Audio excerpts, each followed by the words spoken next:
India के कुछ maps ऐसे होते हैं जहाँ खाली जगह दिखती है। वहाँ पहले कुछ था, एक गांव, एक कुआं, एक स्कूल, एक कहानी। अब सिर्फ सन्नाटा है। पिछले 20 सालों में इंडिया के 11,000 गांव रिकॉर्ड से गायब हो, जैसे कभी थे ही नहीं। और सबसे बड़ा रीजन पानी, या फिर पानी का गायब हो जाना।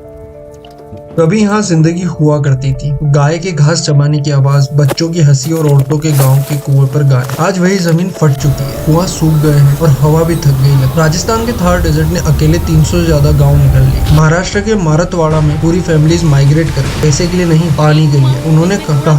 उन्हें कहा जाने लगा पानी शरणार्थी।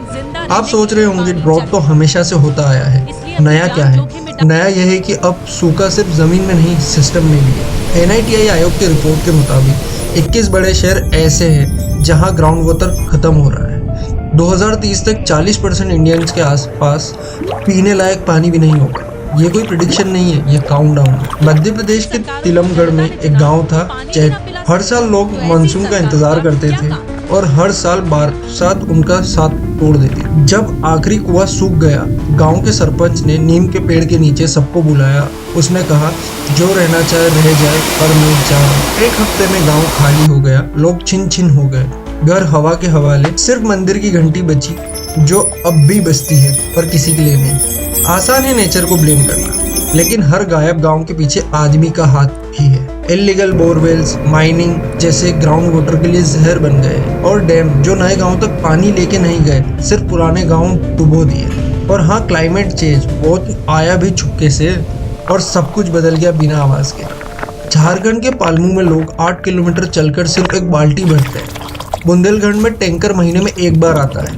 लद्दाख में ग्लेशियर्स पिघल रहे हैं, स्प्रिंग्स गायब हो गए, पर फिर भी हम लग्जरी सोसाइटीज में फेक लेक्स बनाते हैं, इन्फिनिटी पूल में सेल्फी लेते हैं और उसे प्रोग्रेस कहते हैं। एक्सपर्ट कहते हैं क्लाइमेट माइग्रेशन, लेकिन उन लोगों से पूछो जो छोड़कर गए, वो कहते हैं भाग जाना। सोचो जरा, अपना घर, अपनी मिट्टी, अपनी यादें सब छोड़कर जा रहे हो क्योंकि नेचर ने मुंह मोड़ लिया है, या शायद इंसान ने सुनना बंद कर दिया है। आज ये लोग मुंबई, दिल्ली, पुणे जैसे शहरों की बस्तियों में रह रहे हैं, कंस्ट्रक्शन साइट्स पर काम करते हैं, वो शहर बना रहे हैं जिन्होंने उनके गांव को सुखा कर दिया। लतूर के एक आदमी ने कहा, हमारे गांव में पानी नहीं था, यहाँ पानी है पर हमारा गांव नहीं।